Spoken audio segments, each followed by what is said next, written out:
সাধারণ মানুষকে একটা জিনিস দেখায়, এটা হলো সাদাতপুরের স্ট্যান্ড।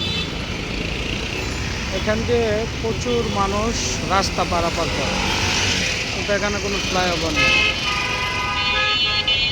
কিছুক্ষণ পর পর মানুষগুলা রাস্তা পারাপার করে, দেখেন কিছুক্ষণ পর পর, 1 সেকেন্ড 2 সেকেন্ড পর পরই এখানে মাঝে মাঝে অ্যাক্সিডেন্ট হয় রাস্তা পারাপার করতে যেয়ে।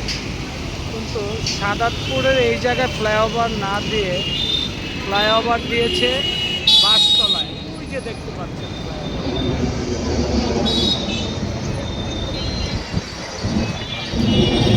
ওই যে দেখা যায় ফ্লাইওভারটা বাসতলা দিয়ে রাখছে।